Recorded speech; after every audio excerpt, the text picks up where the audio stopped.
총 37개를 수거했는데 파편의 도색 부분이 북한군 목함지대와 일치했고 나무 성분에서 강한 송진 냄새가 났습니다. 2010년도에 삼이천으로 떠내려온 북한군 목함지뢰를 우리 군이 가지고 있는데 그 목함지뢰에서도 강한 송진 냄새가 났습니다. 용수철은 북한군 목함지뢰의 용수철과 강선, 직경, 무게면에서 정확하게 일치했습니다. 따라서 이러한 전반적인 사항을 가지고 판단해 볼 때 당시의 폭발물은 북한군 목함지뢰가 확실합니다.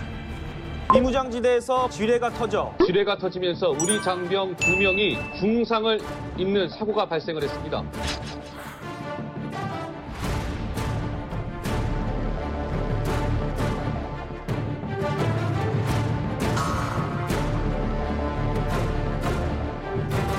통문 바닥에서 갑자기 흙먼지가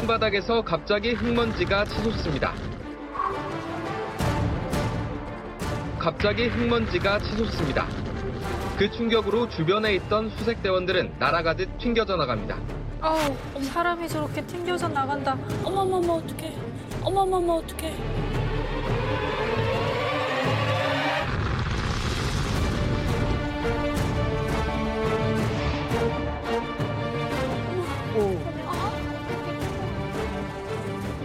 아우, 어떡해. 아우, 어떡해.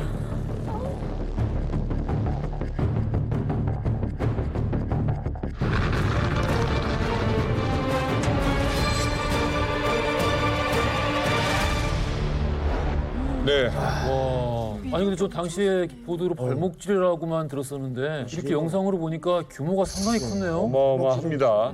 자, DMZ의 예측으로만 묻혀있는 지뢰가 200만 발이다라는 이야기가 있습니다. 세계에서 가장 지뢰가 많은 곳이라는 이야기가 있을 정도입니다. 전시도 아닌데 도대체 이곳에 지뢰가 왜 묻혀 있었을까요? 2015년 8월 4일이었습니다. 8명의 우리 수색대원이 DMZ를 점검하기 위해서 DMZ 철조망 인근까지 도착을 합니다. 이로부터 5분 뒤 오전 7시 33분 선발대 선탑에선 김정원 하사가 철책에 붙어있는 통문을 열고 DMZ 안쪽으로 조심스럽게 들어갑니다. 왼쪽으로 한 5m쯤 걸어갔는데 불과 2분 뒤 오전 7시 35분 선탑 김정원 하사의 뒤를 이어서 후발대인 하재원 하사가 통문을 통과합니다. 그런데 그 순간 굉음의 폭발음이 발생을 합니다. 하재원 하사가 밟았던 그 자리에 목함 지뢰가 묻혀 있었던 겁니다. 또 하재원 하사가 목숨은 건졌지만 오른쪽 무릎 위 그리고 왼쪽 무릎 아래까지 양쪽 다리가 절단되는 큰 부상을 입게 됩니다. 그런데 불과 5분 만에 오전 7시 40분에 동료 대원인 김정원 하사와 동료 군인들이 하재원 하사를 들쳐 업습니다. 네. 그런데 통문 밖으로 나가는 그 순간 김정원 하사가 발을 디뎠는데 그때 2차 폭발이 빵 하고 빵 하고 또 터진 겁니다. 이 사고로 김정원 하사도 오른쪽 발목이 절단되는 사고를 겪게 됩니다. 불과 몇 분 만에 긴박했던 폭발이 2차례 일어났습니다.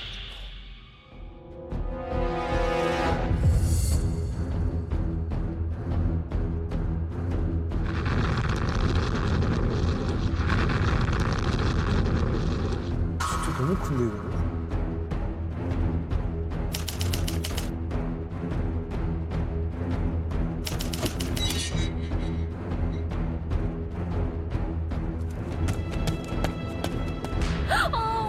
저기서 더 했다고? 저기서 더 했다고?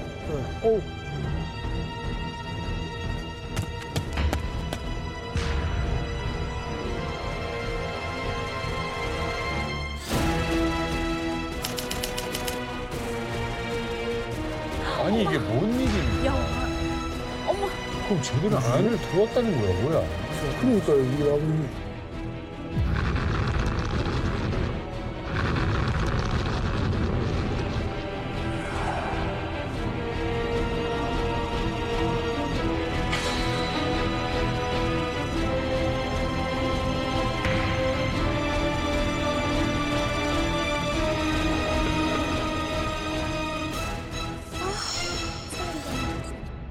아니 저도 이거 관심 있게 좀 봤었던 건데 사실 이 수색하기 전에 지뢰 확인은 따로 할 수가 없는 건지 이게 제가 간단히 좀 설명을 드리겠습니다. 네. 지금 우리가 이야기하고 있는 이 사고 지점이 비무장지대인데 쉽게 얘기해서 이 비무장지대를 감시하기 위해서 군사분계선 남북으로 GP라고 부르는 감시초소들이 쭉 배치가 돼 있고 그다음에 그 감시초소 간에 북한군이 들어오지 못하도록 하기 위해서 철조망을 쭉 연결을 했어요. 그래서 이제 보시는 것처럼 사고 지점이 여기인데 여기는 우리 GP로부터 한 750m. 또 북한 GP로부터도 1km가 채 안 되는 이런 지역에 있어요. 그래서 이 사고 난 지점이 보시는 것처럼 북한 지역이 아니고 우리 지역이란 말이죠, 우리 지역. 네. 그러다가 이제 김정민 님이 이제 질문하셨던 것처럼 우리 지역인데 지뢰제거를 산전에 안 하냐. 우리가 이제 수색 작전을 나가기 위해서 또 매복을 나가기 위해서 평상시 우리가 다니는 통로이기 때문에 거기에는 지뢰를 다 제거를 했습니다. 그런데 이날 이제 사고가 난 거예요. 처음 가는 길도 아닐 거 아니에요? 그렇죠. 예. 그럼 이 지뢰는 도대체 어디서 온 건가? 그래서 이 지뢰 사고가 나고 난 뒤에 이제 해당 부대에서 가갖고 총 5가지 이제 44개를 수집을 해서 이제 분석을 했습니다. 예. 그 분석 결과를 군에서 발표를 했는데 내용은 아주 충격적인 그런 내용이었습니다.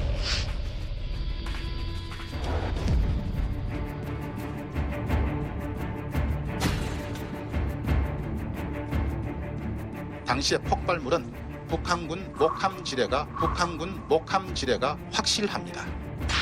야, 확실합니다.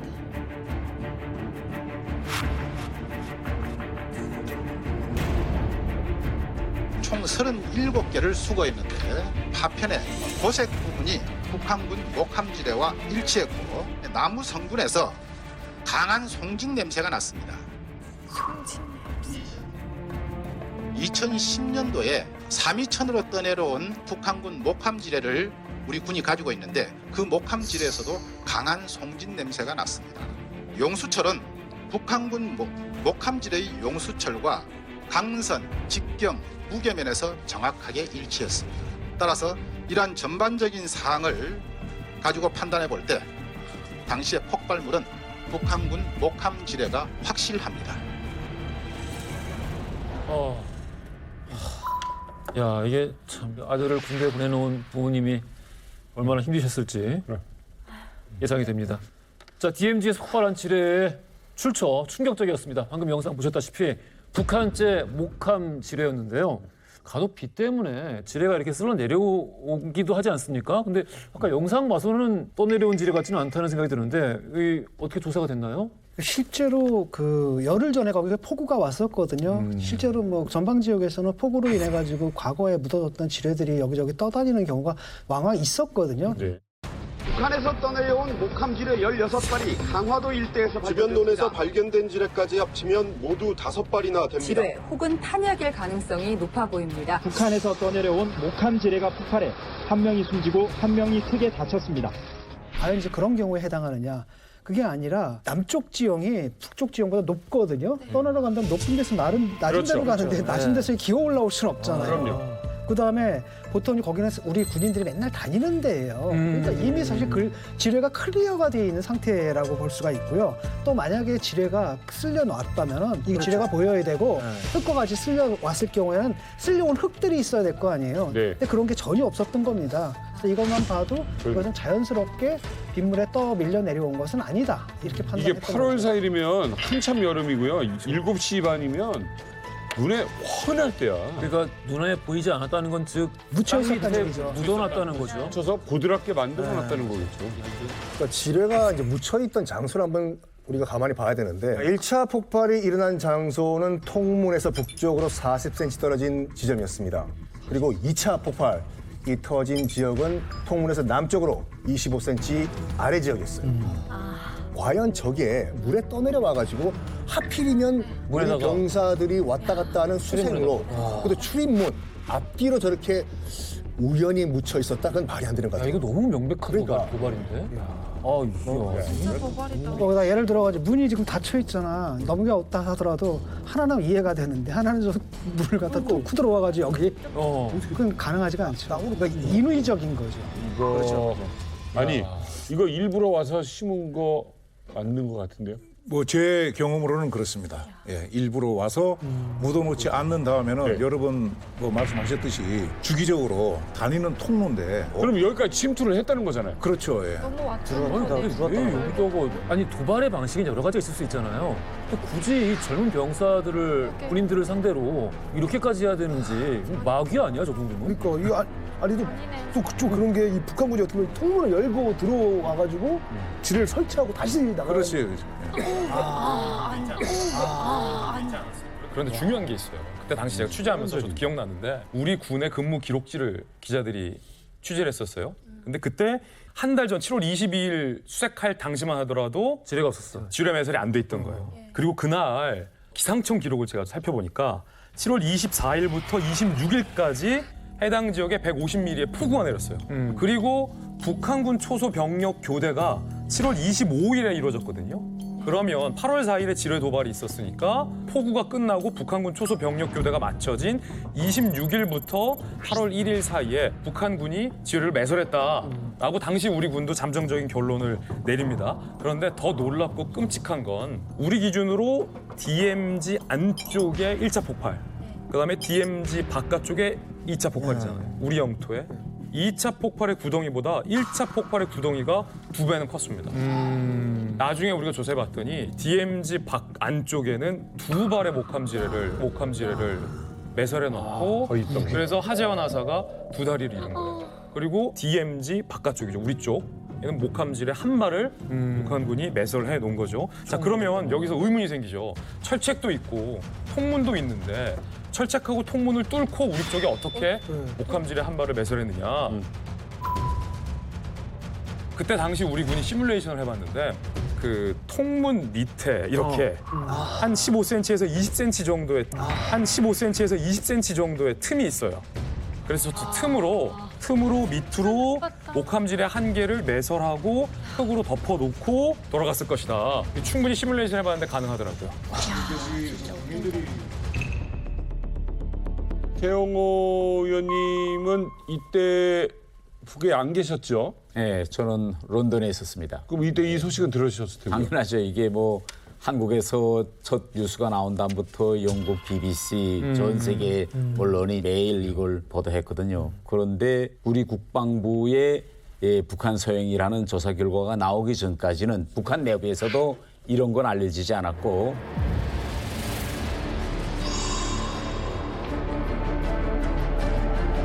지난 4일 경기도 파주시 국내면 박목리 일대에 원인 모를 지뢰 폭발 사건이 발생하였다. 지뢰 폭발에 대하여 북도발이라고 괴뢰 군부가 떠들고 나중에는 유엔까지 합세하여 우리를 걸거두는 조건에서 남조선 괴뢰 당국에 정식으로 충고한다.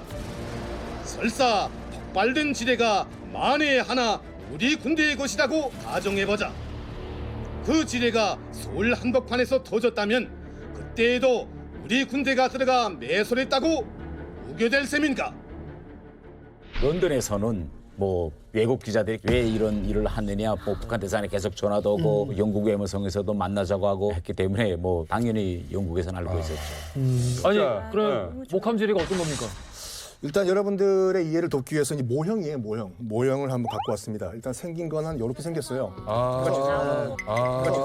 일반인들이 봤을 땐 나무 필통으로 착각을 할 수도 있는 그런 심플한 구조인데. 목함이니까 이거 금속 탐지기도. 그렇죠.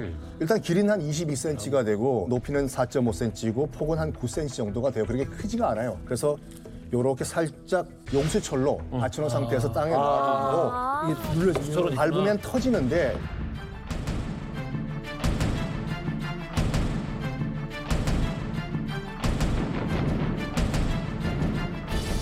(1kg) 정도의 압력만 들어가도 터져요. 1kg면 정말 작은 아이가 밟아도 터지는 거예요. 이게. 물 1리터예요. 그러니까요. 근데 이게 이제 2차 대전 직전에 구소련이 처음으로 개발을 했거든요. 왜냐하면 그 당시 이제 구소련 같은 경우에는 최소한의 비용으로 최대 효과를 내는 무기를 만들어야 되는 상황이었기 때문에 쇠보단 나무가 싸지 않습니까? 이걸 이제 만들었고 그 다른 변형된 모형을 이제 북한이 수입을 해서 쓰기 시작했는데 저는 개인적으로 봤을 때 가장 잔인하고 비인도적인 지뢰가 이 발목 지뢰라고 생각하거든요. 왜 발목 지뢰? 왜냐하면 대인 지뢰는 사람을 살상하는 걸 목표로 하고 있는데 발목 지뢰 같은 경우에는 폭약을 최소화한 다음에 발목만 다치게 하는 거예요. 그래서 병력을 느려지게. 그러니까 발목이 상하면은 일단 전투력을 상실해요. 전투를 못 해요. 그렇게 만들어내는 발목 지뢰 형태인데 폭발력이 생각보다 강합니다. 일단 일반적인 그 목함 지뢰를 봤을 때는 이 폭발 원점에서 1m 안에 있다고 하면 폐가 손상이 돼요. 폐가 손상이 되고 3.5m 이내에 있다고 하면 일단 고마를 손상이 돼요. 그리고 13m, 15m 이내에 있으면 창문이 다 깨질 정도로 만만한 지뢰가 아니에요. 북한에서 이제 필갑 지뢰라고 저희 때는 많이 했는데 필갑 지뢰? 필갑처럼 생겨가지고 필갑 지뢰라는 말을 많이 했어요. 필통, 우리말은 필통이죠. 근데 이게 뭐 강원도나 그리고 또 개성, 한국과 가차에 있는 그 근접 지역들에는 지뢰밭이라고 해가지고 바닷가에다 제방뚝을 쌓고 거기다 이제 지뢰를 다 매설을 한 겁니다. 50 내지 100m에다 지뢰들을 매설했는데 저도 올 때 이제 전기 철조망을 건너서 저도 지뢰밭을 건너왔거든요. 뭐 오래돼가지고 안 터지는 것들도 있지만 실제 터지는 것들도 있어요. 근데 북한 주민들이 고기잡이, 조개잡이라든지 이런 것 몰래 넘어가다가 실제 다리가 잘리고 그리고 또 이거 출혈을 막지 못해가지고 사망하는 사례들도 근근히 일어나고 있습니다. 이게 이해가 살짝 안 되는 게 이게 북한하고 맞닿아 있는 곳이잖아요. 아니 북한군이 이 지뢰를 묶고 갈 때까지 이게 아무도 모를 수가 있는 건가요? 뭐 결과론적으로 따지면은 이제 뭐 경계에 실패했다 이제 이렇게 뭐 쉽게 우리가 판단할 수 있는데 제가 이제 실제로 이 지역에서 이제 중대장을 했기 때문에 여기뿐만이 아니라 우리 비무장지대라는 곳이 무슨 뭐 평지가 쫙 돼 있는 것이 아니고 뭐 산도 있고 그러다 보니까 다 보고 싶어도 볼 수 없는 곳이 생길 수밖에 이제 없거든요. 그래서 이제 우리가 그 뭐 수색이나 매복하는 팀이 후방에서부터 비무장지대로 들어간다 그러면은 우리 남측에 GOP에 있는 초소들이 있잖아요. 거기에서 이제 지켜보는 거죠. 이제 보호해 주려고. 그다음에 이제 비무장지대 안에 있는 GP에서도 또 그걸 보고 있어요. 그런데 이제 여기 그 사고 난 그 일대는 들어가다가 보면은 이쪽에서도 안 보이고 이쪽에서도 안 보이는 쭉 내려가는 데가 있거든요. 예, 그래서 이제 특히 이제 우리가 뭐 비가 온다든지 안개가 낀다든지 이렇게 되면은 관측하는데 상당히 제한이 돼갖고 이제 북한군이 와서 이렇게 행동을 하고 가도 이제 모를 수도 있다. 2015년 8월 4일 DMZ에서 발생한 지뢰 폭발 사건. 이때 우리가 절대 잊지 말아야 할 두 장병의 엄청난 피해가 있었습니다. 우리 군장병 하재헌 하사 그리고 김정원 하사가 계셨는데요. 그들은 과연 7년이 지난 지금 어떻게 살고 계실까요?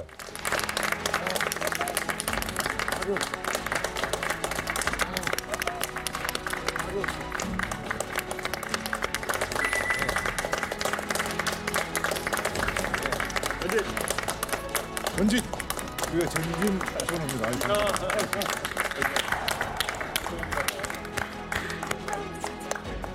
지금 걷는데 전혀 이분에게는 안 보이세요. 그 이제 재활을 좀 오래 하면서 계속 꾸준히 이제 연습도 하고 그런 좀 단련이 된 것 같아요.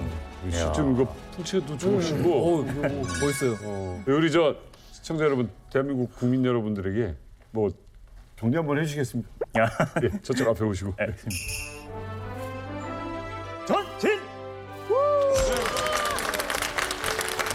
전진!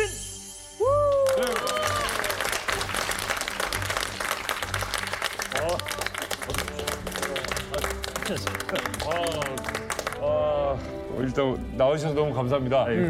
본인 소개를 좀 부탁드리겠습니다.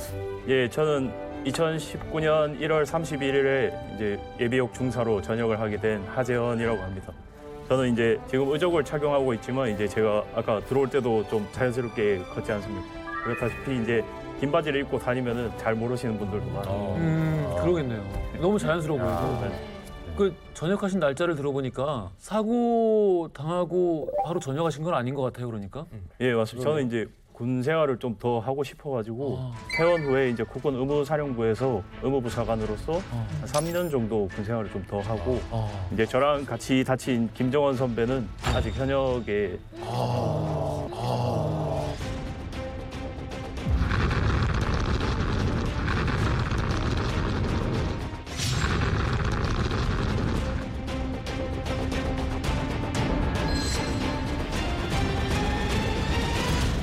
아니 평소같이 이렇게 사실 이제 수색 작전을 이제 나갔다가 이 갑자기 사고를 당하신 거잖아요.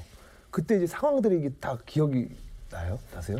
예, 저희는 이제 그 당시에 의식이 있어가지고 상황이 다 기억이 나는데 그 작전 지역을 다른 팀원들이 며칠 전에 갔다 왔던 지역이에요. 그래가지고 이제 저희는 평소처럼 작전을 준비하고 투입이 되게 되었는데 이제 김정원 중사가 먼저 통문을 넘어서고 이제 저한테 들어오라고 수신호를 보내가지고 제가 들어갔는데 발을 한 발짝 딱 내딛자마자 이제 지뢰가 터진 거예요.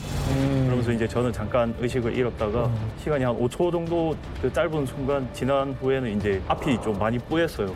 그러면서 이제 귀도 잘 안 들리고 그러면서 이제 시간이 좀 지나니까 점점 다리부터 좀 불타는 고통이 느껴지더라고요.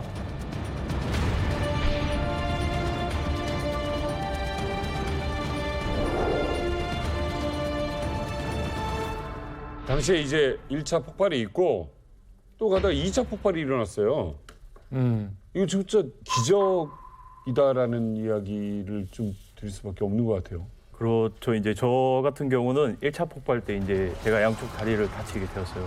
그러면서 제 상체를 김정은 중사가 잡고 끌고 나오는 과정에서 이제 김정은 중사 발밑에서 지뢰가 터지게 돼요. 그러면서 이제 저는 등이랑 엉덩이 쪽에도 큰 화상을 입고 엉덩이에 파편이 좀 깊게 박혀가지고 이제 오른쪽 엉덩이가 한쪽이 좀 절반 정도가 없는 상태입니다. 아니 그렇게 첫 번째 폭발에서 다리를 다치시고 두 번째 폭발에서 등과 엉덩이를 다치시고 그러셨는데 이런 말 하셨다고 하네요. 지뢰를 제가 밟아서 다행이다. 내가 안 밟았으면은 뒤에 오던 사람이 병사가 밟았을 텐데 내가 밟아서 그나마 다행이라고 생각한다라고 말씀하셨더라고요. 근데 저는 그게 잘 기억이 안 나요. 이 말 한 게요? 예, 제가 그 말을 했다는 게 잘 기억이 안 나는데 그 이후에 이제 부모님께서 또 그런 말씀 전해주시더라고요. 계속 주사 맞고 계속 수술하고 그러죠? 한 예, 그렇죠. 몇 달 동안. 그래가지고 이제 잘 기억이 없더라고요. 궁금한 게 그때 막 이렇게 해서 옮겼어요. 그럼 곧바로 군 병원이나 의료시설이 있습니까?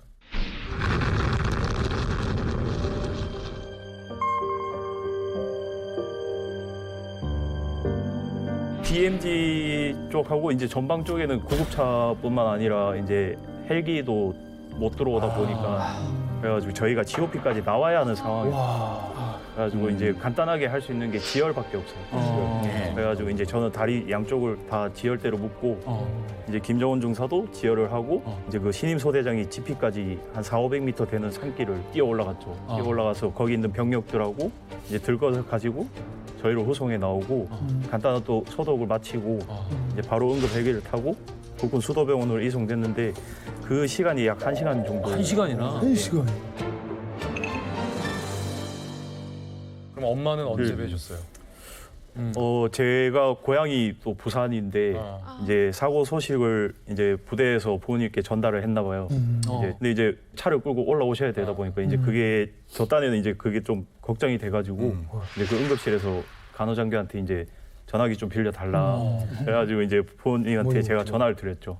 그래, 엄마 나 괜찮다. 그러니까 이제 천천히 조심히 와라. 근데 이제 그 당시에 좀 기사가 좀 오버가 났던 게 이제 제가 한쪽 철단으로 나왔었어요 처음에. 그래서 부모님이 이제 그 소식도 접하고 이제 제가 또 전화도 하고 하니까 괜찮은갑다 하면서 이제 안심을 하시고 병원에 오셨는데 이제 막상 저를 보시니까 좀 어머니는 이제 좀 쓰러지시고 아버지는 너무 충격적이시죠.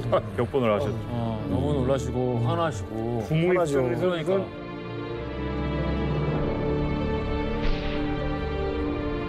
정도까지 했는데 의도가 무슨 의도가 있을까요? 대체? 우리 대한민국에서 살아오신 분들은 대단히 이해하기 힘든 이런 이제 북한 체제의 특성이라고 볼 수 있겠습니다.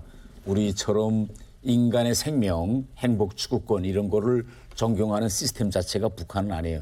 그래서 이제 방금 이제 하중사님께서 오시는 모습 보고 저는 대단히 감동돼 있는데 전진.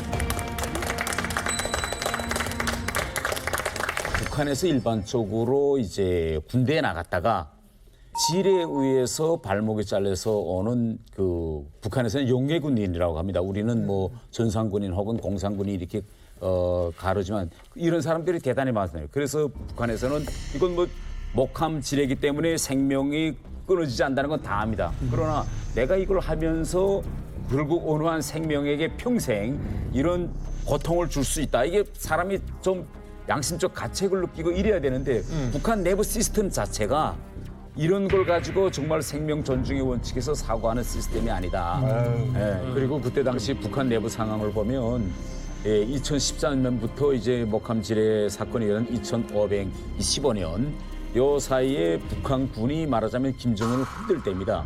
그러니까 약간 좀 이성을 잃은 이런 사건들이 연이어 일어나는데 아시겠지만 제가 런던에 있을 땐 지금 어떤 사건까지 일어났는가 하면 딱 목함질의 사건이 있기 딱 1년 전인데 2014년 8월 달에 영국에서 채널 4라는 채널 424라는 데서 오포지트 남보라는 드라마를 만들겠다고 발표합니다. 이게 뭔가 하면 북한의 핵 계획을 드라마로 하겠다라고 했는데 그때 당시 이제 정찰청국장, 그때 북한에서는 국방위원회 정책국 국장이라는 김용철이가 뭐라고 했느냐.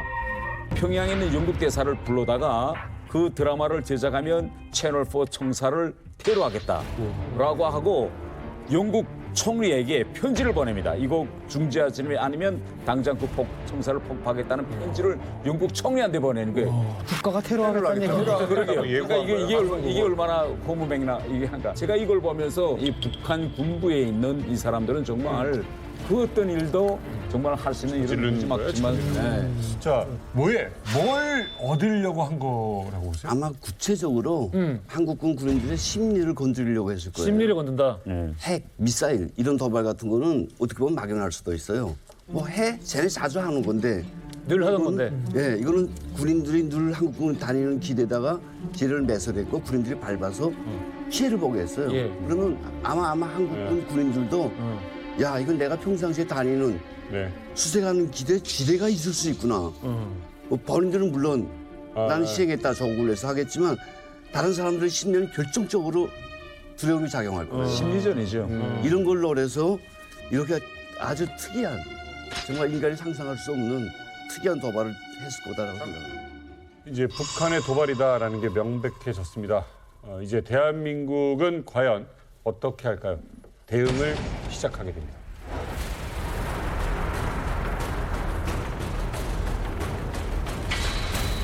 (11년) 만에 대북악성기 방송이 재개가 됩니다.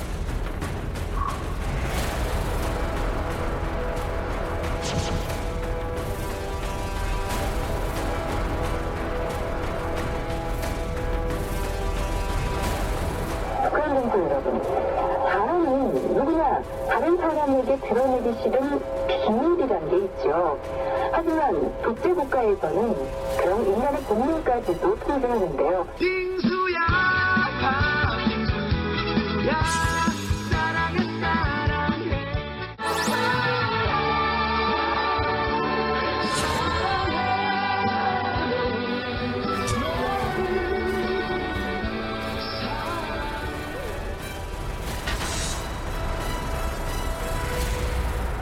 이게 지뢰 도발, 지뢰 위협에 비하면은 대처가 너무 글쎄요, 너무 약한 거 아닙니까? 아주 그 의미 있는 질문인 것 같습니다. 일반 국민들이 보실 때는 야, 북한이 지금 지뢰를 갖고 도발을 해서 우리 병력이 피해를 줬는데 무슨 생뚱맞게 대북 학성기냐 이렇게 생각할 수 있는데 북한에 핵이 있는데 우리는 핵이 없지 않습니까? 그 북한 핵 대신 우리가 갖고 있는 것이 대북 심리전.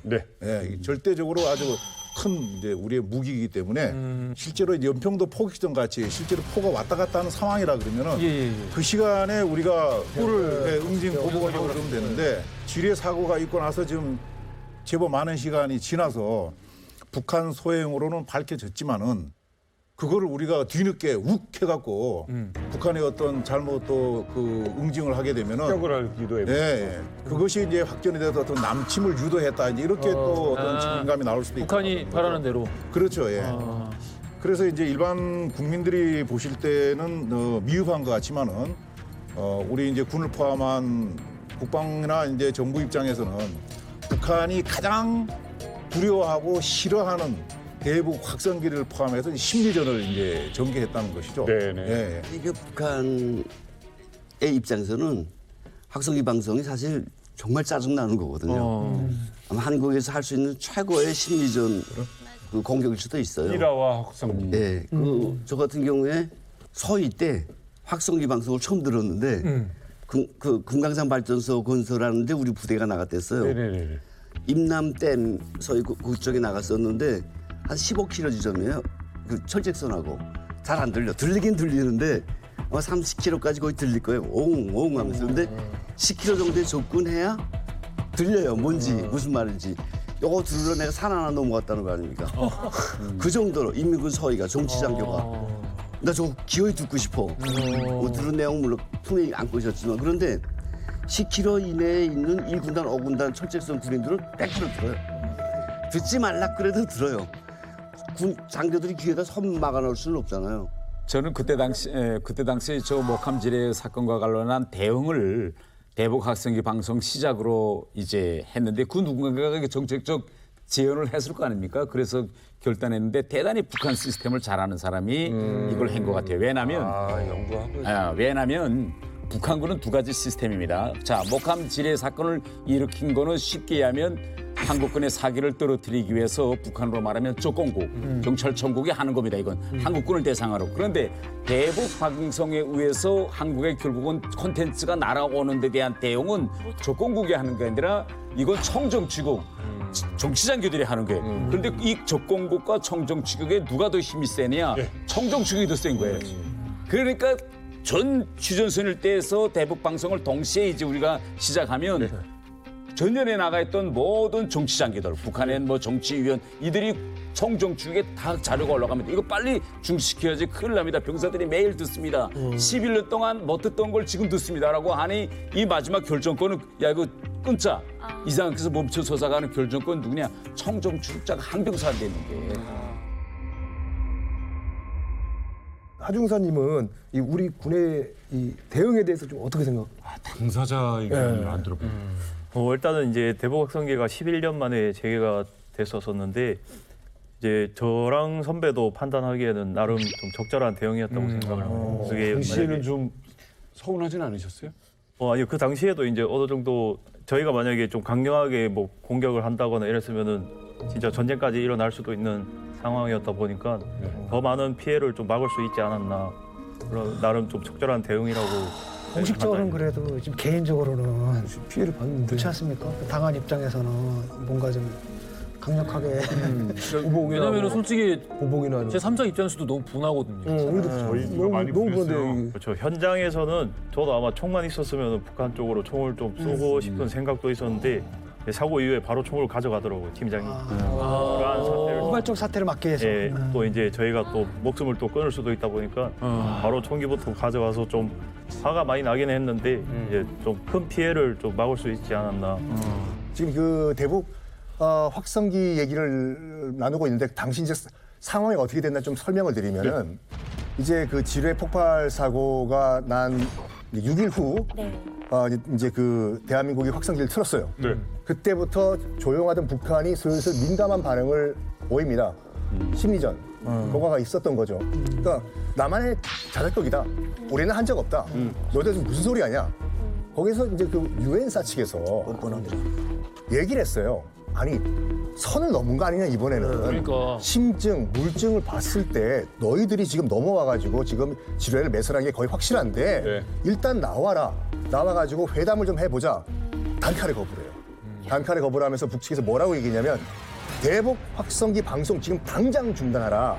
만약에 안 끄면은 무차별적인 타격전에 나서겠다라고 오히려 더 반발합니다.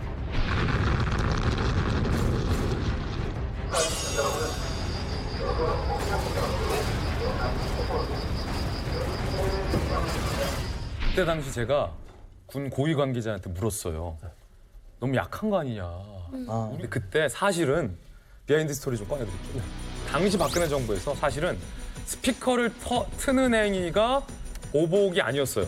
뭐였냐면 우리가 스피커를 틀거나 삐라를 날렸을 때 북한이 알러지 반응을 보이고 여기를 타격하고 도발해 올 수 있다라는 걸 우리가 미리 예견하고 우리가 스피커 방송을 틀었을 때 쟤들이 쐈을 때 그때는 우리가 다시 쏠 명분이 그럼 그때 10배를 갚아주겠다 라는 목적하에 계획하에 스피커를 튼 거예요. 그러니까 우리가 스피커 틀고 이걸로 됐지 이게 아니라 스피커 틀었어 니네 쏴봐. 니네 쏘면 우린 죽인다.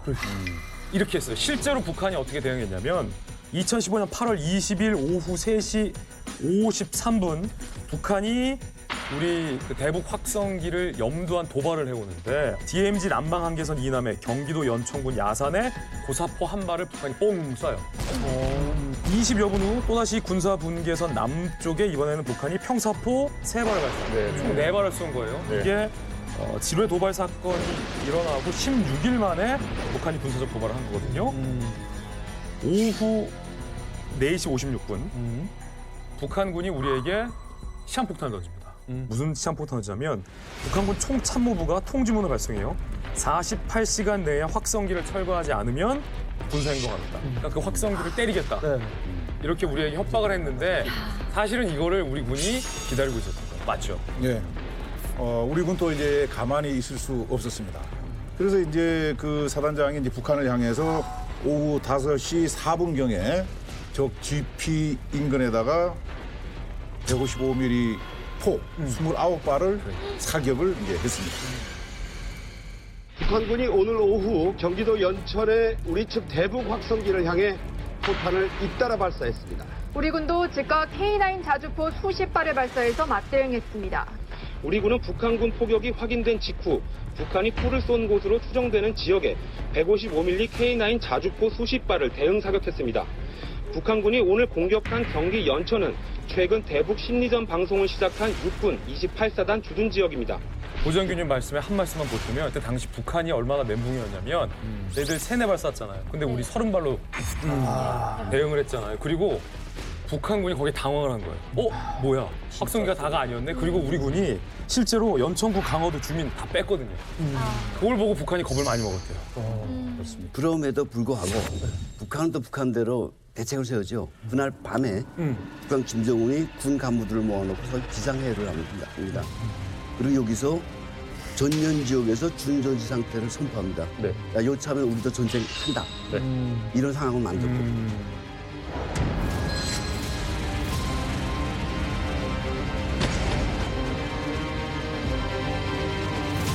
21일 76.2mm 평사포를 비무장지대 안에 전진 배치하고 이선에 머물던 특수부대원들을 일선 부대로 이동시킵니다. 21일 17시부터 전선태연합 부대들이 수리작전 진입이 가능한 완전 무장한 전시 상태로 이전하며 전선지대의 중전시 상태를 선포함에 대한 조선인민군 최고사령관 명령을 하달하셨습니다.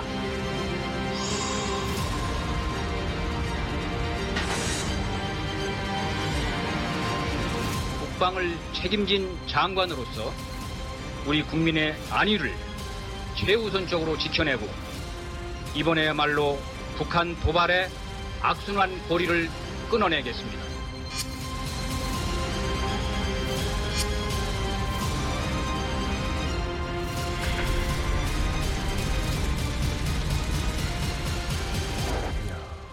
자, 아주 엄중한 상황이 이어지고 있습니다. 네. 아니 그럼 김정은은 이 진짜 전쟁이라도 할 마음이 있었던 거예요? 사실 북한은 태생적으로 김일성, 김정일, 김정은 포함해서 조국 통일, 소위 무력 통일이 체제 유지의 수단일 수도 있었어요. 주민들이 거기에다 그게 없으면 지금 북한 체제가 지금처럼 서 있을 리도 만무하고요. 근데 김정은은 좀 더 강했죠. 김정은이 집권 1년 후에 그러니까 2013년 2월에 3차 핵실험을 합니다. 그리고 2015년을 김정일이가 통일대전해라고 선포합니다. 북한 군 인민들을 향해서. 이런 기본적인 소위 그림 하에서 김정일이 했던 게 14년에 소위 무인기를 한국에 보냈죠. 북한 무인기가 청와대 상공에서 찍은 사진입니다. 무인기가 추락전에 찍은 사진 193장이 북한으로 전송됐을 것이라는 추측이 나옵니다. 무인기로 청와대를 비롯한 한국에 지구촌 타격을 줄 수 있다는 김정은이가 보여준 거예요. 그리고 15년도에 이제 목함지뢰 사건을 도발해서 야 진짜 이 통에 김정은 입장에서는 이 통에 핵도 있는 우리가 통일한다. 흡수 통일한다. 뭐 이런 계획을 세울 수 있죠. 남북의 대치 상태가 일촉즉발의 상황까지 몰렸는데요. 해결의 실마리가 뜻밖의 곳에서 풀리기 시작했습니다. 갑자기 반전이 일어나요. 일단 그 북한이 포사격을 시작했던 그 시점으로 한번 넘어가 봅시다. 고사포 쐈어요. 지상에서 위에 있는 비행기 쏘는 거요. 그다음에 평사포 무섭습니다. 쭉 그냥 직사포.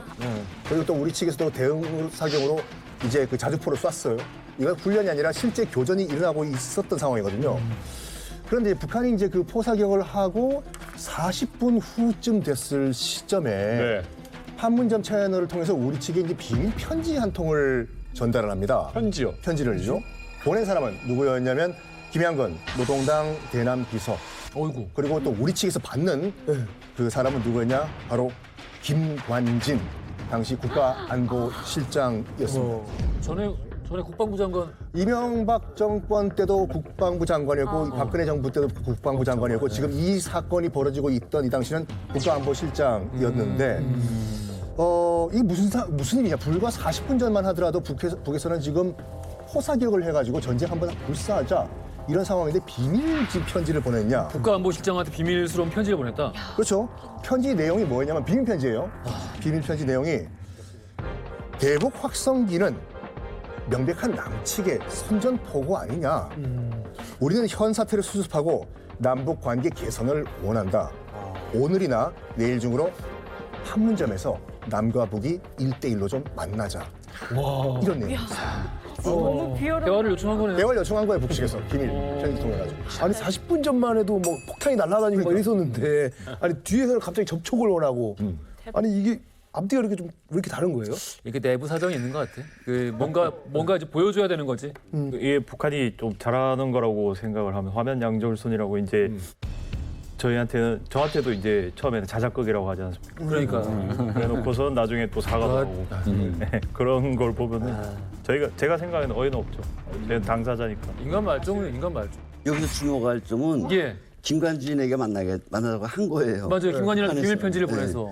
다른 뜻으로 말하면 김관진이 북한에서 제일 싫었던 인물이에요. 맞아요. 애들도 막 이거 당시에 국방장관이었고 북한이 알건데 강경파잖아. 가장 강경파. 그러니까 북한에서 지금껏 미국놈 총사격할 때 미국놈 남순 계략은 수상적이었는데 김관진은 딱 사진이 있었어요. 얼굴 사진이.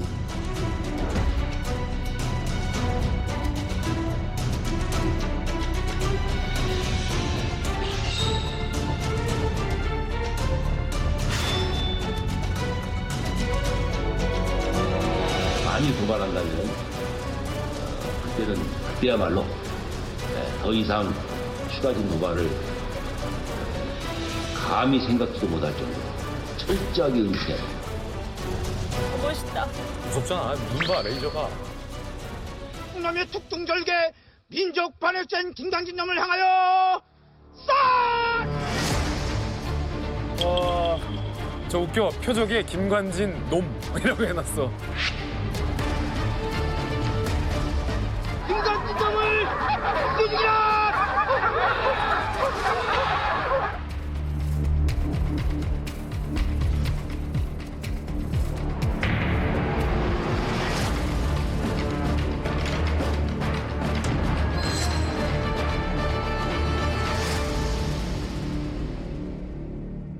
북한에서 이렇게 적으로 삼은 분이 가장 셀럽이 되신 거예요.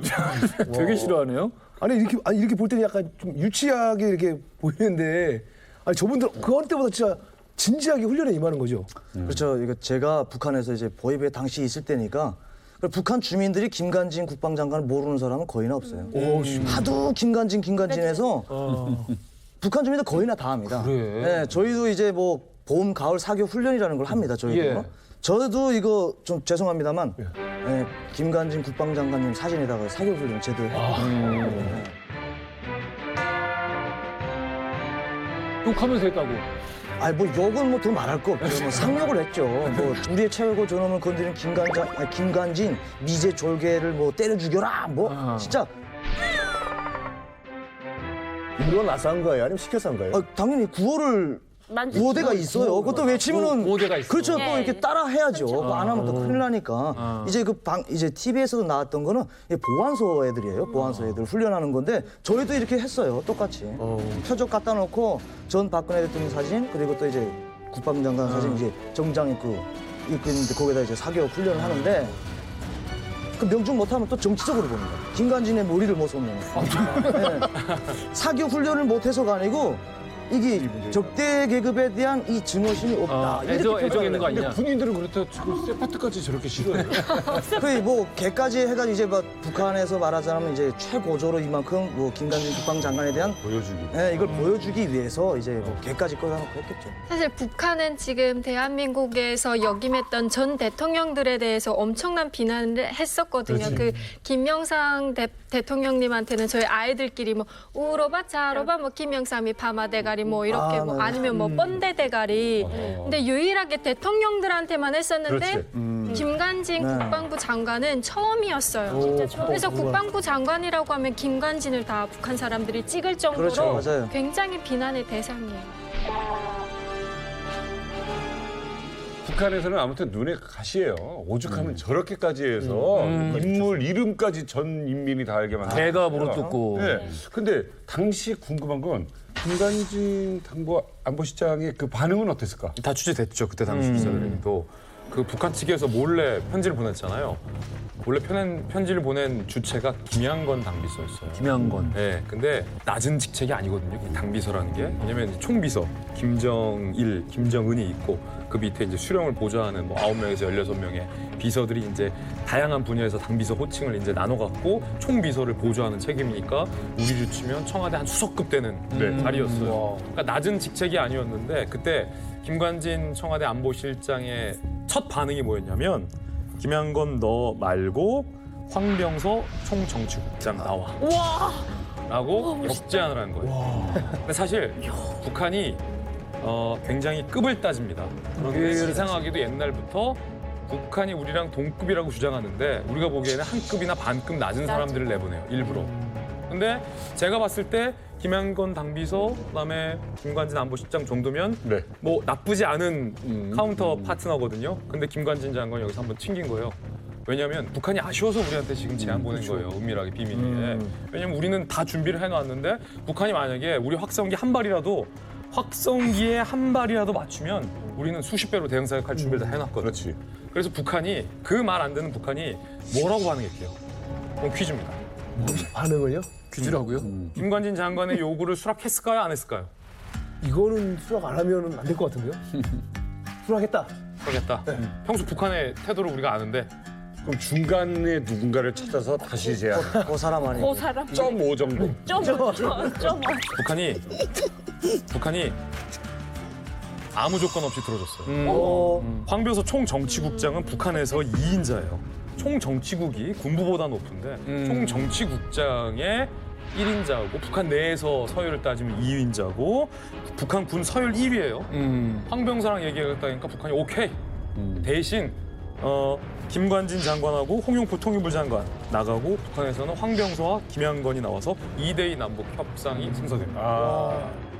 북한이 이제 겉으로는 이제 협상을 제의를 해서 이렇게 하고 있지만은 실제 이제 북한군 병력이 저 원산이나 함흥 쪽에서 남쪽으로 이동하는 것이 이제 우리 군에 이제 체크가 됐죠. 어느덧 이제 2015년 8월 22일 오후 5시 북한이 통보한 48시간 이 시간이 이제 다 끝나가고 있는 거죠.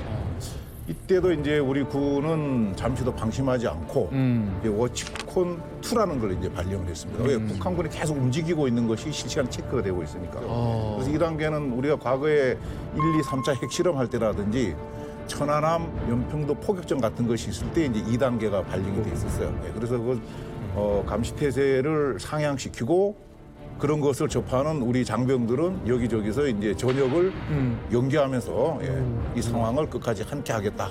워치코인이나 지도께서 뭐든 뜨면 미군하고 같이 긴장 상태를 유지하는 거죠. 그렇죠. 예. 우리 군이란 말이죠. 예. 그러니까 아무튼 48시간 동안 우리는 하나도 뒤로 밀리지 않았네요. 그러네요. 예, 만반의 준비를 하고 기다리고 있었던 것 같습니다. 그렇게 해서 48시간이 끝난 시점. 네. 군사 도발은 다행히 없었습니다. 그로부터 1시간 30분 후에 남북 고위급의 만남이 극적으로 이루어집니다.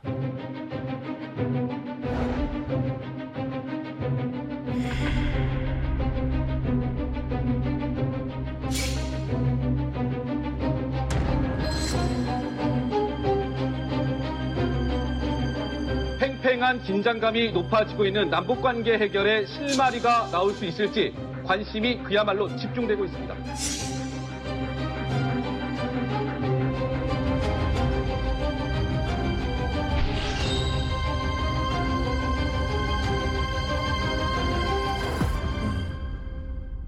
그때가 이제 8월 22일 저녁 6시 30분부터 회담이 시작이 됐습니다. 네.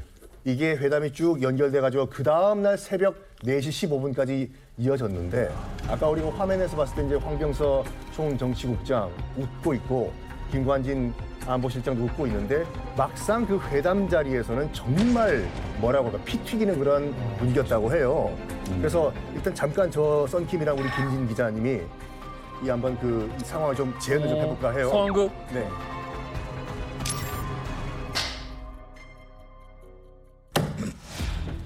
북한이 지뢰 도발했지 않습니까? 빨리 시인하고 사과하세요.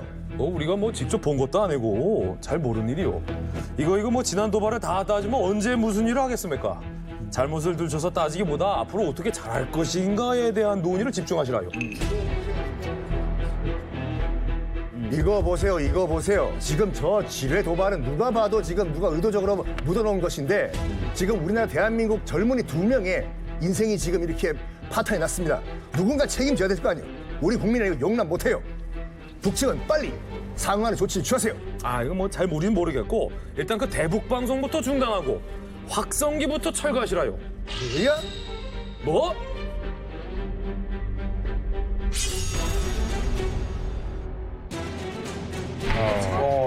한 대 쳐버리고 싶다 진짜. 지금 이게 진전이 될 수가 있겠습니까?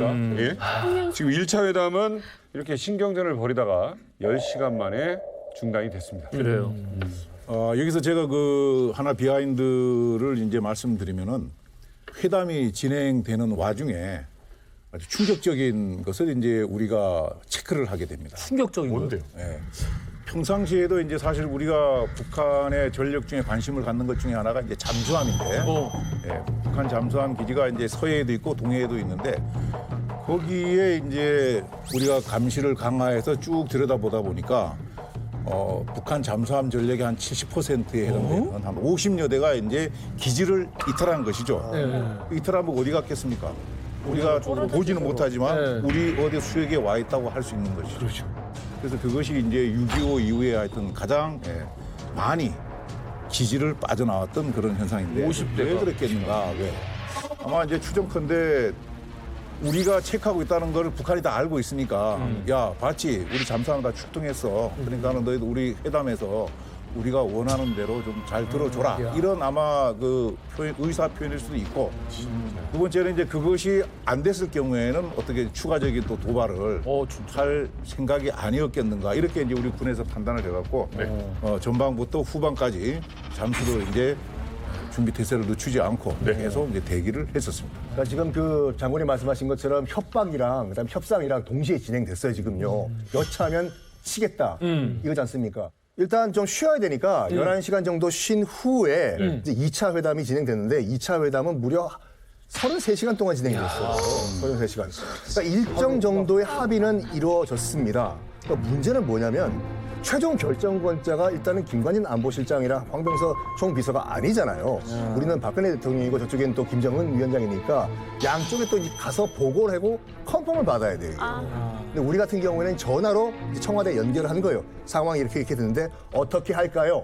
바로 전화상으로 뭐라고 얘기했겠죠. 근데 북측에서 뭐라고 얘기했냐면 지금 만약에 여기서 우리가 전화 통화를 하면 미국이 감청을 할 수가 있다. 전화는 못 믿는다 해서 판문점에서 평양까지 직접 가서 아, 김정은에게 아날로그 보고를 하고 하시네. 대답을 듣고 다시 차 타고 와서 이래가지고 33시간이 낭비가 된 거예요, 솔직히요. 낭비가 됐다. 저쪽도 참 못 잤네. 그러니까. 북한은 일단 미국 정찰 위성이 다 감청하고 있다. 이걸 전제로 깔고 제가 한 가지 여러분들이 듣으면 깜짝 놀랄 말을 하나 해야겠는데 말을 하나 해야겠는데 북한 외교부 회의실에 창문이 없습니다. 창문이 없어요. 도청될까 봐. 바깥에서 보면 창문이 있는데 먼저 완전 콘크리트로 강당을 짓고 그다음에 그 위에 건물을 짓습니다. 그래서 외부에서 보면 창문이 있지만은 그 안에는 창문이 단 한 개도 없어요. 그러니까 이 정도로 북한 외교부 회의실도 창문이 없는데 하물며 판문점에서 하는 이 협상을 전화로 김정은한테 보고해서 지시와 컨펌을 받는다. 이건 있을 수가 없습니다. 이거 참 회담은 계속 이어졌어요. 예. 이게 무박 4일이에요. 회담이 길어지니까 모두가 다 피곤하고 모두가 다 신경이 곤두서 있는 건데 그 이유 중에 하나가 바로 회담장에 CCTV가 있었어요. 회담장을 비추는 카메라가 있었는데 그거를 우리는 청와대에서 박근혜 전 대통령이 보고 있었고 북한 김정은이 그 회담장 안을 보고 있으니까 아까 우리 썬킴하고 제가 상황극 재현했지만 양쪽의 1인자들이 보고 있으니까 협상가들이 재량을 발휘할 수 있는 범위가 없는 거예요. 그러니까 무박 4일간 계속 같은 말만 공존할 수밖에 없었던 거죠. 비하인드 스토리 하나가 있는데 김관지 실장이 나중에 이제 기자들 몇몇에게 그때 당시의 비하인드 스토리를 털어줬는데 회담을 하다가 잠깐 화장실에 갔는데 황병서가 화장실에 따라 들어오더래요. 그러더니 황병서가 갑자기 이 상의 재킷을 살짝 열더니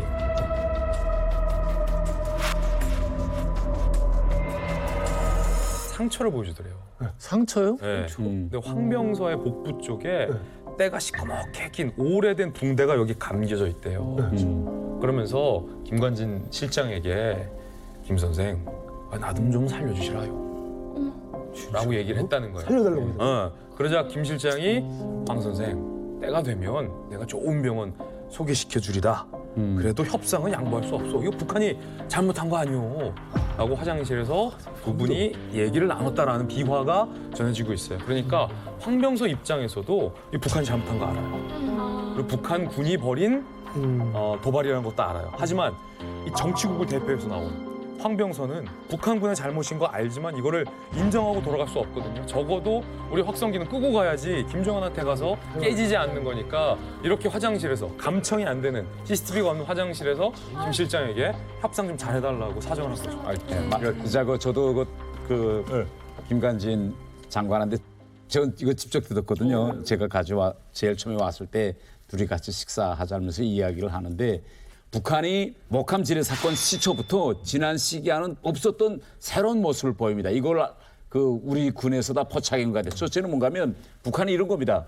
목함 지뢰 사건 같은 게 일어났다면 일단 북한은 우리 천안함 사건 때도 뭐예요? 공동조사하자 이겁니다. 예, 그런데 북한이 아니라고 하면서도 이때는 공동조사하자는 말을 안 합니다. 조사하면 너무 명명백백하니까. 두 번째는요, 북한이 절대 인정하지 말아야 되는데 이 목함 지뢰가 우리가 국방부에서 북한 거다라고 이야기하니 그걸 인정해요. 뭐라고 인정하느냐? 그거는 남조선 군사당국이 수거했다가 이번에 내놓은 거다. 원래 그것도 인정하면 안 되는 거예요, 실제는. 우리 그런 거 없다. 뭐 저건 가짜 조작품이다 해야 되는데 그것도 인정합니다. 그래서 이거는 뭐냐? 이미 북한이 회담장에 나올 때 이 정도로까지 우리가 인정한 거 있지 않느냐 이런 걸 이제 약간 냄새 피우면서 나오는 거죠. 정도는 인정했다.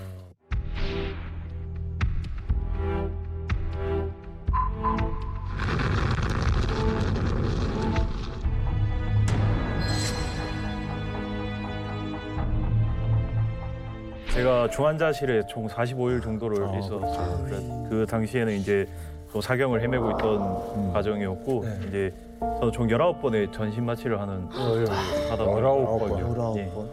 이게 이제 그냥 수술이 아니라 전신 마취를 하는 수술을 총 19번을 했는데 전신 마취가 좀 깰 때쯤이면 이제 통증 때문에 또 마약성 진통제를 받고 맞아요. 그러다 보니까 이제 8월 달 기억은 아예 거의 안 나더라고요. 교수님 어떤 수술을 하시는지 여쭤봐도 될까요? 일단 이제 처음에 이제 절단하는 수술을 한번 했었고 그 이후에도 이제 파편이 이게 여러 개다 보니까 한 번에 다 제거가 어려운 거예요. 몸에 박힌 게요? 그렇죠. 그래. 어느 정도 박혔길래? 그거는 저도 자세히는 모르겠는데 아직도 제거를 못한 뭐 돌멩이라든지 파편이나 이런 거 몇 개는 있기는 하더라고요.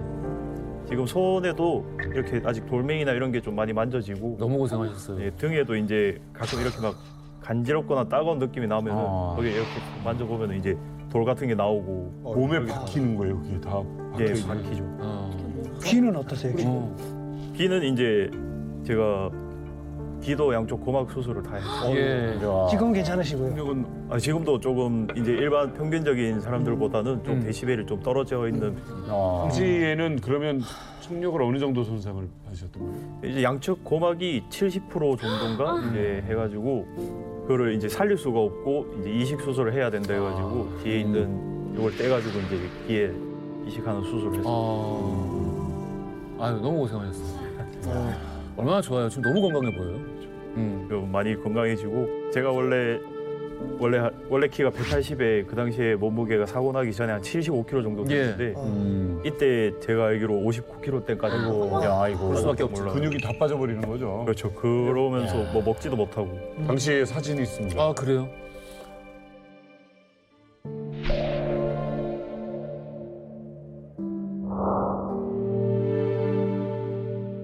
당시 진짜 많았네. 이게 이제 처음에 응급실에 왔을 때 찍혔던 사진이고. 진짜 어떡해. 정신을 차리시고 내 하반신 다리가 이렇게 됐구나라는 거 알았을 때 얼마나 힘드셨습니까?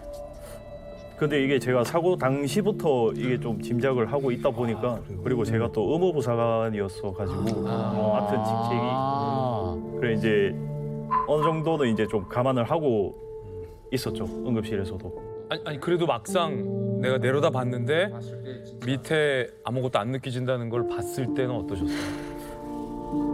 좀 많이 막막했죠. 막막하기도 하고. 근데 이제 어쩔 수 없어요. 제가 지금 저기 있는 사진 보이는 붕대 쪽에 있는 데가 뼈밖에 없다고 보시면 돼요. 살점이나 이런 건 또 다 터져 나가고 아물지 않는 예, 하다 보니까 이제 그런 상태에서 뼈만 저렇게 붕대만 감아놓고 아니 저런 분이 어머니한테 나타나니까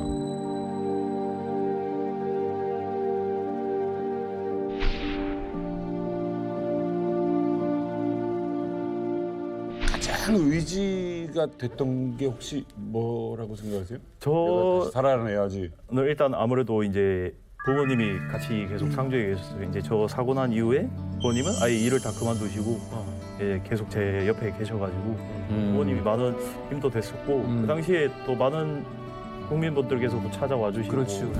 제가 기억하기로 탈북자분들도 이제 그 단체에서 저희한테 다 와가지고 많이 찾아뵙고 그런 분들의 도움이 많았죠.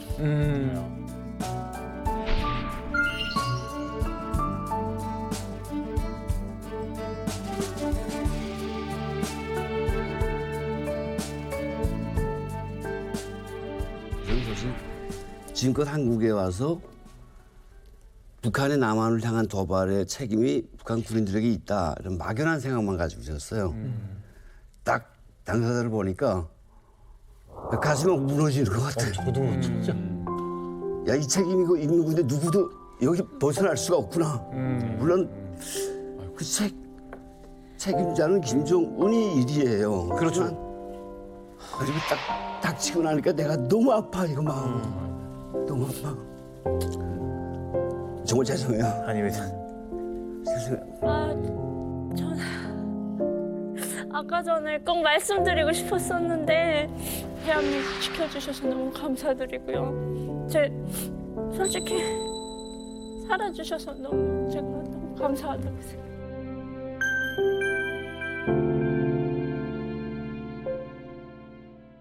자 이렇게 하재헌 중사가 생사를 오가고 있을 때 한반도의 생사도 함께 논의가 되었습니다. 이 끝이 없을 것 같았던 남북 고위급 회담 43시간 만에 합의점을 찾게 되는데요. 2015년 8월 25일이었습니다. 새벽 2시였고요. 이때 발표된 회담의 결과 과연 무엇이었을까요? 자 그렇게 지저대고 했다가 웃음에 들어오시네 지금이. 남부 고위 당국자 접촉 공동 보도문을 낭독하겠습니다. 북측은 최근 군사분계선 비무장지대 남측 지역에서 발생한 지뢰 폭발로 남측 군인들이 부상을 당한 것에 대하여 유감을 표명하였다. 시인하고 유감을 표명하고.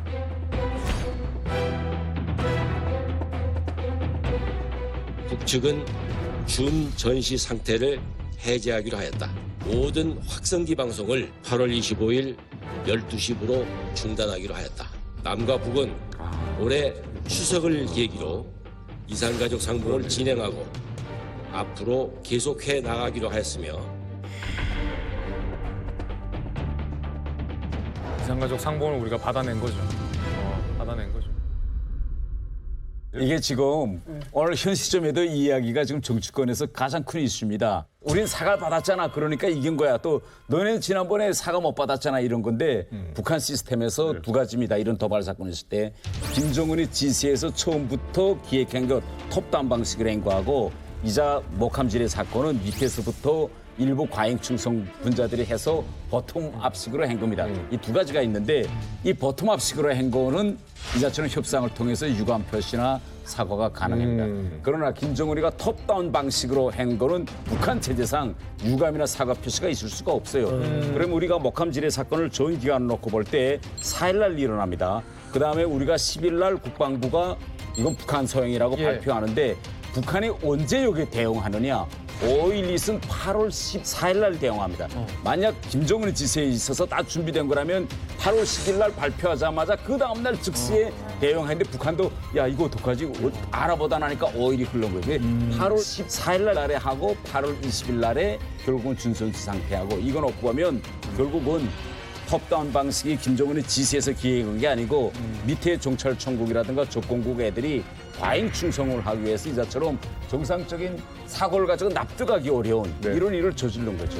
자, 이때 남북의 한 합의가 825 합의라고 부르는데 도발로 시작해서 합의로 마무리가 됐습니다. 대표님, 의미가 있다고 생각하세요?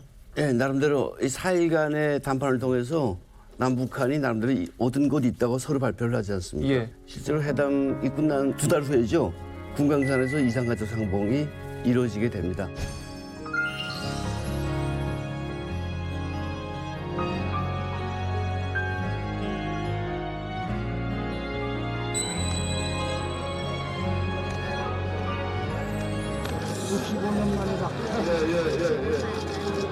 저는 이제 아버지 없는 자식이 아니고 아버지 있는 자식이라 당당하게 서겠습니다.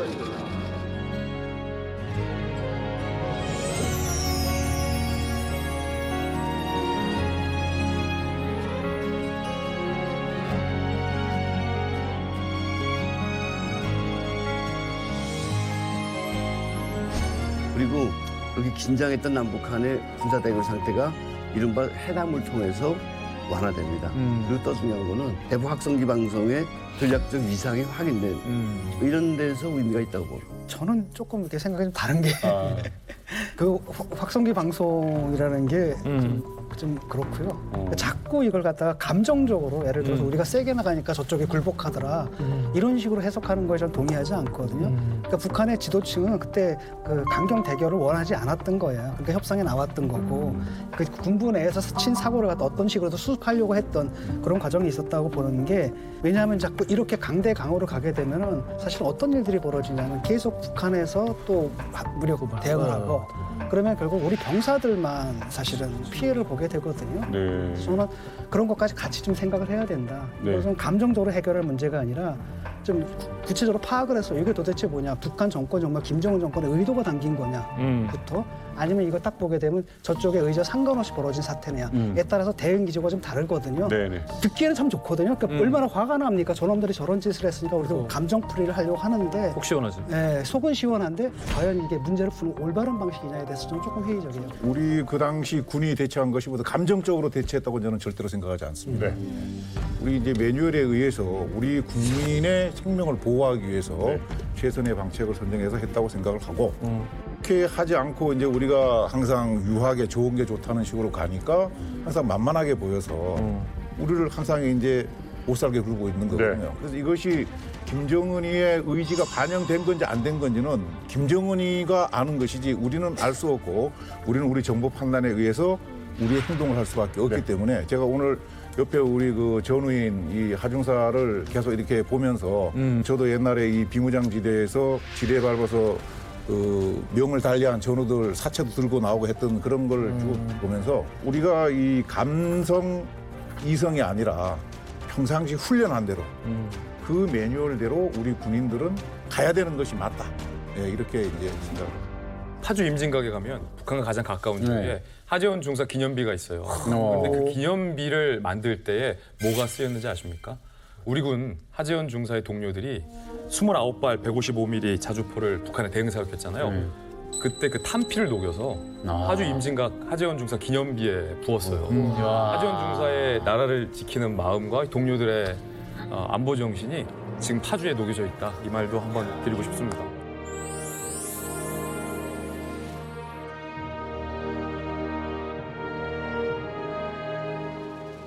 이 사건이 이제 벌어진 지 7년이 흘렀는데 지금은 이제 또 새로운 도전을 하고 계시다고.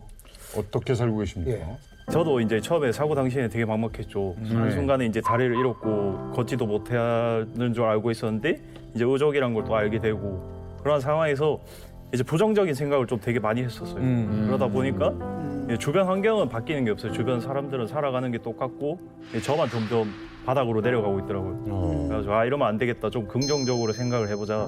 그래가지고 이제 사고가 난 이후에 지금 전역을 하고 이제 재활 훈련을 하면서 이제 실내 조정이라는 걸 좀 접해가지고